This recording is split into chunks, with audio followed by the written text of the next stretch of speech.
Hey everybody, welcome back to CTR. This is part one of hopefully not many parts of the KT3 Diamond race car build. We got pretty much everything here, waiting on a few things to come in, but hopefully we can have this thing done here pretty soon. Keep an eye out. This is part one. I'm guessing there's going to be 2, maybe 3 parts to this. We just appreciate everybody watching. Let me know what you think. Hey everybody, welcome back. So we came out last night and we pretty much finished up the body on the IMCA car. We got the nose valance done, turned out all right. And then got all the strapping done for the doors and quarters. So it is ready for the wrap.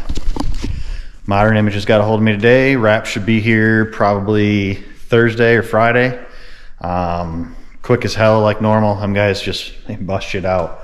They do a hell of a job. I sent them the measurements late Sunday night, got a hold of me Monday morning, and it was shipped out I believe today. So can't thank them guys enough for busting ass and getting stuff done for me. I really appreciate it. But so we got that done. We're gonna be wrapping that car probably this weekend. Hopefully here in a couple days when it shows up, we can get it out, flatten it out, and get ready to put it on. Tonight I'm actually out here working on getting this thing back together. Or not back together, together. Brand new KT3 UMP/IMCA car. The body is IMCA legal, the frame is IMCA legal. The parts that I'm bolting on it are not IMCA legal. Basically, they came out with a bunch of rules for the IMCA class for merit, allowing a bunch of UMP guys to still run because they got rid of the UMP cars, so they're trying to keep guys racing. There's only like 4 different things they changed on the UMP stuff.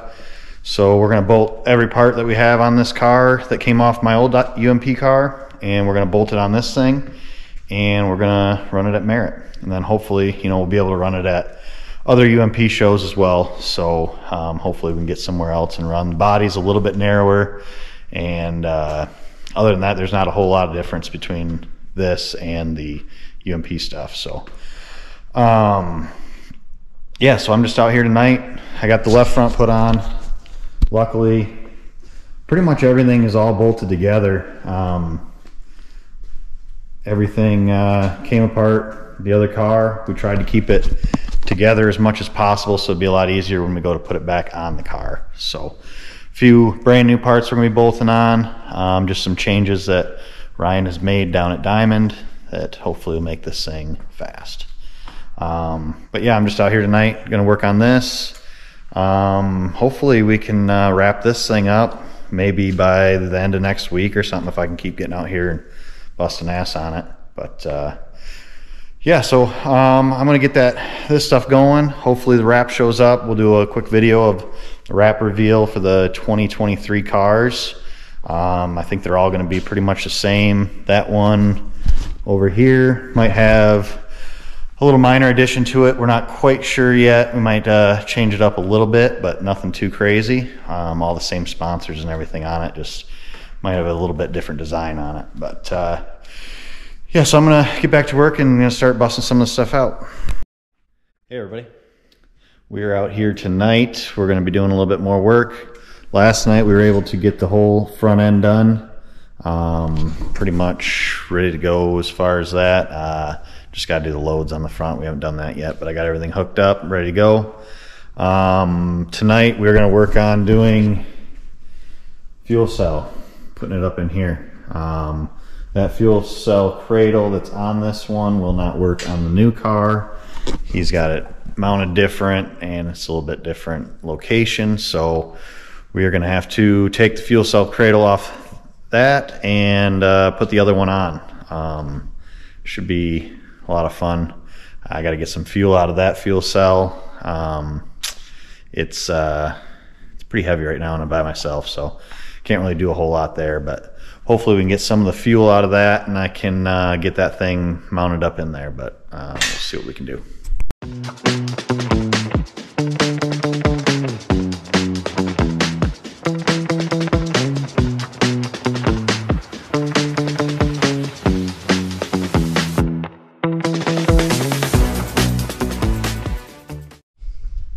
So there wasn't as much fuel in there as I thought. There was only like maybe 6-7 gallons in it, which is kind of weird. But so now the big thing is taking all these bolts out all around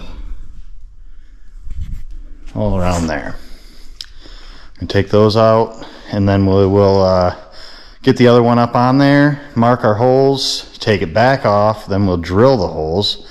Luckily, Brian Brindley there, he's been working on his, so he's gave me a few helpful hints on what I need to do to speed the process up a little bit. So I can't thank him enough for I've been blowing him up for the last couple of days with questions, and he's got the answers. So yeah, I'm gonna get after it.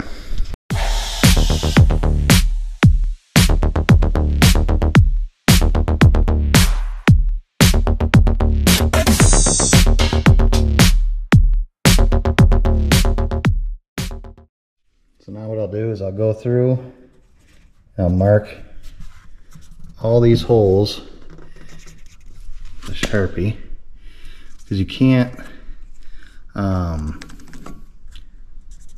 drill a lot of these holes because the drill bit's not long enough, and what you'll end up doing is you'll end up scratching the shit out of your fuel cell while drilling these holes.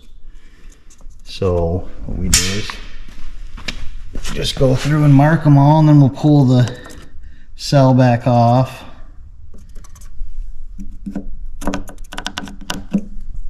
And drill the holes.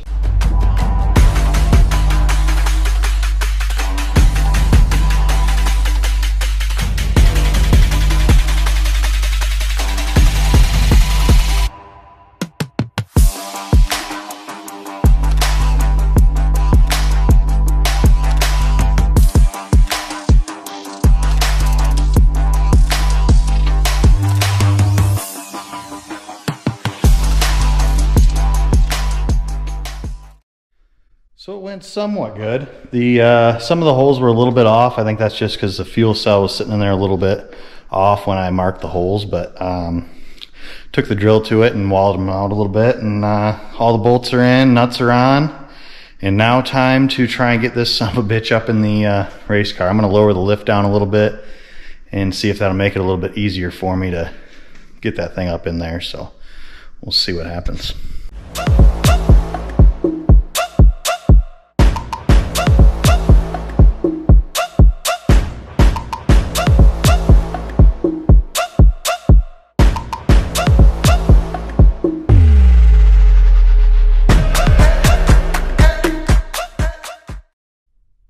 So as you can see, we got her up in there. Not without almost killing myself by dropping it on me, but it's kind of a pain in the ass to get it up in there by yourself, as far as getting it up on those spuds like that. Yeah, I thought I was going to drop it a couple times. That wouldn't have been good, but no, I got it up in there and bolted down, and should be race ready. Now we're just working on, just got done painting some spacers. We got to do the 4-bar brackets. I just replaced the J-bar bracket. It is different for the rear end that I'm putting in this versus the one that Ryan runs. So he built me a special J-bar bracket for that. So next up's hooking up the 4-bar brackets, because they're all bolt-on stuff on the newer cars. Got to hook up the pull bar bracket on the frame. Waiting on a couple bolts for that, but other than that, she's coming along pretty good. I mean, still got a pile of stuff here, but we're making a little bit of progress. So, all right, well, I'm gonna jump off here and see if I can try and hurt myself on something else. Hey everybody, another third shift at CTR tonight. Been out here for a little bit. Got a few things done. We got 4-bar brackets finally put in this thing. The pull bar bracket we got in. I was going to try and get the 4-bar brackets in last night, but the guys accidentally sent me fine thread bolts instead of coarse thread. So I got the bolts in there, hooked the nuts up, and it didn't quite work. But they got the right ones to me today. So I got all that stuff put in a little bit ago. I've actually been working on doing some stuff inside the cockpit. We got the dash put in. Did a little bit of fab work with that. It had a dash already made in it. Didn't have any of the holes or nothing in it because everybody runs different gauge panels and stuff like that. So instead of pulling all those gauges out, the switch panel out, the tack, all that stuff, I just kind of lined it up with the one that was in it to the one that came out of the old car.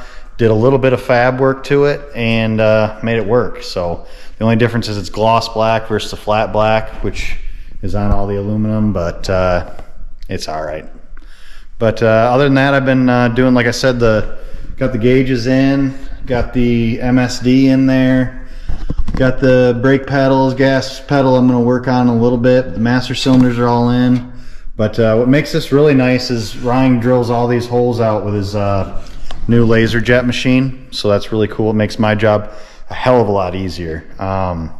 Before you had to have a template or hold it up, line it up, drill all your holes and all that stuff, where Ryan has all that stuff pre-drilled for us. So makes my job a lot easier when it comes to putting these things together. But yeah, I got, let's see, I got the motor plate in it. I got the hood pins on it. A few little things I got left to do tonight. I got to cut off the steering heim, steering shaft heim. Need to cut it down a little bit to make it work. This car is a little bit different than the other one, so got to do a little fab work there.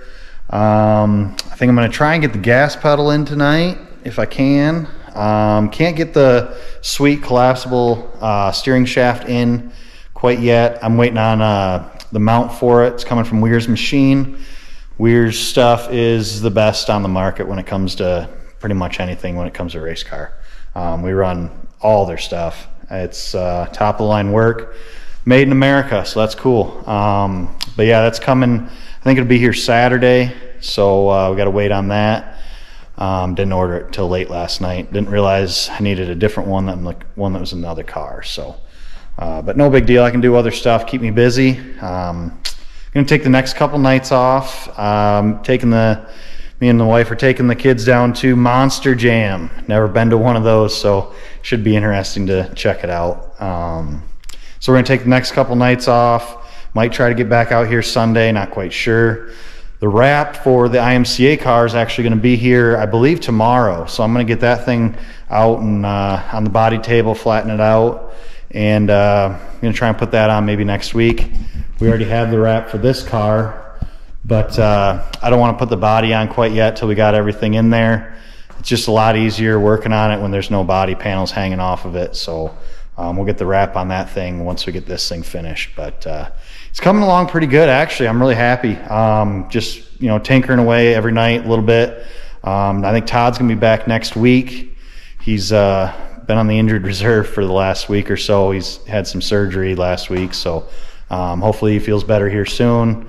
He's gonna get in the shop and gonna help me hopefully get this seat mounted, because that's definitely not a one-person job. It's a pain in the ass. So and then obviously get the Melcut motor dropped in, bell housing, transmission, radiator, all that fun stuff. I like to have a little bit of help when I'm doing that stuff. So yeah, like I said, hopefully he gets feeling better, get back in the shop maybe next week, give me a hand with a few things.